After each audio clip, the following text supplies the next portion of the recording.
Hi everyone, I hope you're doing well and staying safe. My name is Nicholas. I'm going to come in again a little bit later, but I just wanted to let you all know that we are presenting on 13 Days, the film that we watched last week. It is myself, Nathan, Jeffrey, and Frederick.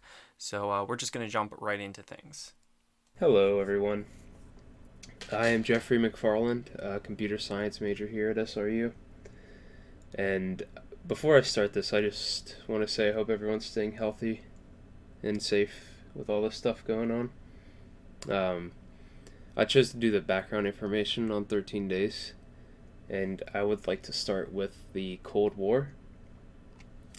So, the Cold War was a long lasting war that never actually had any fighting as per typical war. It was just all basically an arms race to see who can have the most nukes. It was mostly between the USSR, the communist side, and America, which is the capitalistic side. It was mainly just a big argument between two different economic ideologies. Um, the USSR became allies with Castro, the dictator of Cuba, who was also a communist, and they decided to send nuclear missiles to Cuba, which is a problem because they were in range of us, basically. This movie obviously took place during the Cuban Missile Crisis, October 16th to 28th, 1962, and the title refers to the duration of time this crisis was happening before it was resolved. And many people say this was the closest the world has actually gotten to nuclear war, which is pretty scary to think about. Hi everyone, I hope you're doing well. My name is Nicholas Condon. I am a junior political science major from Butler, Pennsylvania, and I'm coming to you from there right now. And today we're just going to be running through a general summary of the 13 Days film. So, to start off with, the film itself revolves around Kenny O'Donnell, who is the special assistant to the president, and it mainly focuses on what his perspective on everything going on is. I think that it's very obvious that Kenny O'Donnell is the main character, though I think that some arguments can be made he's not, but the way that the film follows him around, I believe, indicates that. The movie itself, especially in the first scene, starts in October when a spy plane takes photos of missiles being placed in Cuba by the Russians. Upon discovering this, JFK realizes that a response has to happen, as whenever these missiles are operational, they'll be able to hit basically the entirety of the East Coast, and this is very concerning because it could lead to a lot of American deaths. This then forms the timetable for the film, where they essentially have to come up with a response before the missiles are operational, or, as the generals estimate, in about 14 days or 2 weeks' time. Kennedy is now faced with a situation in which he has to choose between two options. Firstly, he can do an airstrike that would essentially be focused on taking out these specific missiles, or he can go and have a blockade that will essentially prevent more missiles or otherwise from coming into Cuba. Meanwhile, his military generals are looking for a war so they can correct their mistakes at the Bay of Pig. Essentially, they want to make up for what they've done previously. So they're pushing more for the airstrikes, while a lot of other people are pushing more for the blockade. It's at this point in the film that Kennedy has to make up his mind and choose what he wants to do, and he ends up deciding on the blockade. This really leads to the main conflict of the film, because as the blockade is set up, the Russians now have their first chance to push against this blockade, and that's really the first climax point of the film, where there are Russian ships coming towards the blockade with a submarine underneath, and they're unsure of whether or not they will stop. However, they do stop, which is good news. The submarine turns around and things continue on. At this point, the Russian leader reaches out to negotiate, offering to remove the missiles for a no invasion pledge of Cuba. This, they believe, is actually sent from the Russian leader himself, not from some secretary or otherwise, as through their analysis as they come to this conclusion. However, after receiving this, they receive a second Russian agreement, which is a lot more threatening and is a lot more demanding. And so they are afraid at this point that the Russian leader who was attempting to negotiate them had been overthrown in a coup. And because of that, they were essentially believing that the first agreement might have even been just a stall for time. With now fear that there's hardliners in control, the US starts preparing for war, so they start getting initial airstrikes ready to remove the missiles and then essentially going with what the other opportune plan was, which is an invasion after the airstrikes. The US also continues to fly spy planes to get more info. However, one gets shot down over top of Cuba, which leads to both the Russian leader and Kennedy realizing that the situation is spiraling out of control. So at this point, they decide to respond to the first deal. So they go to the Russian embassy and essentially say, hey, we're willing to do this. And yes, we also are going to remove our missiles in Turkey, but that's been a plan for a while. But we don't want to concede that we're giving this up because that would make us look bad.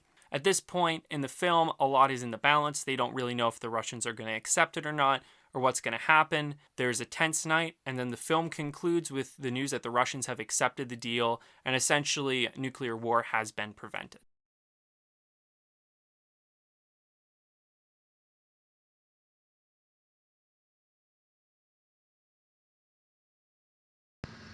Hi, I'm Nathan Bateman. I'm a senior secondary ed social studies and history major from Monroeville, Pennsylvania.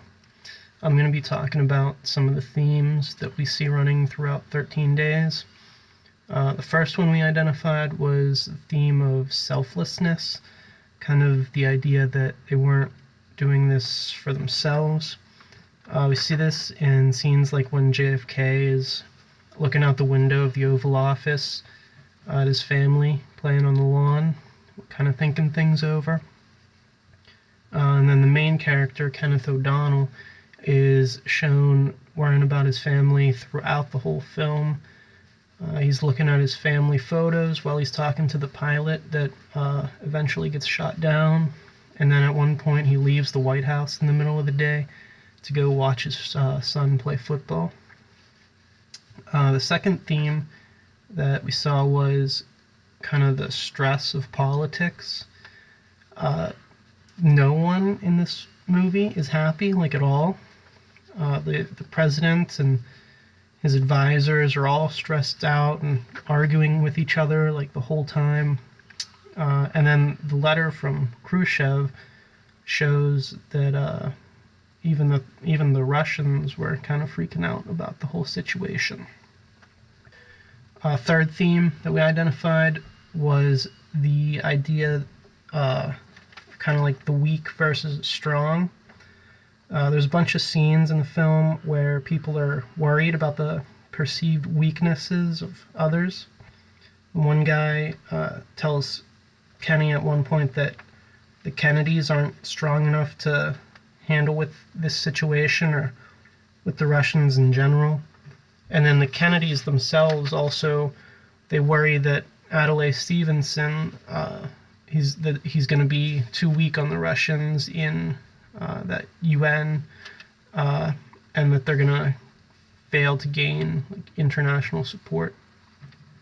And then the final theme that we identified was the power of negotiations. There's scenes all through the film where characters they refuse to engage in negotiations with the Soviets.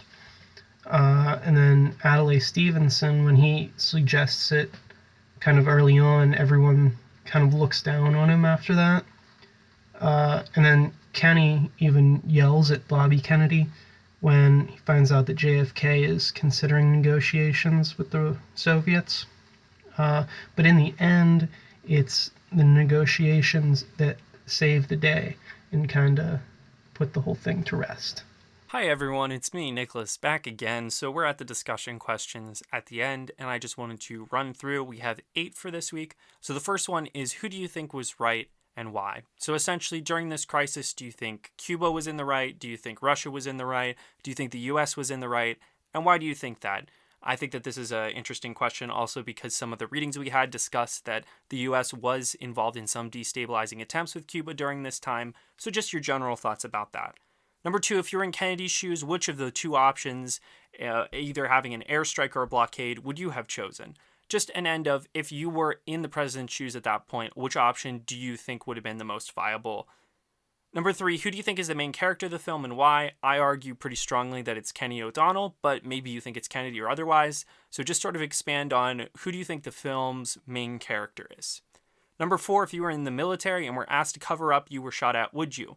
This is a section in the film where Kennedy, during the start of the blockade, when they're flying planes low overhead, says, hey, if you get shot at, like, just pretend it didn't happen. And they claim it was sparrows and other things. So if you were in that situation, would you have respected the president's wishes, or would you have felt it was more important to tell them that you were being shot at?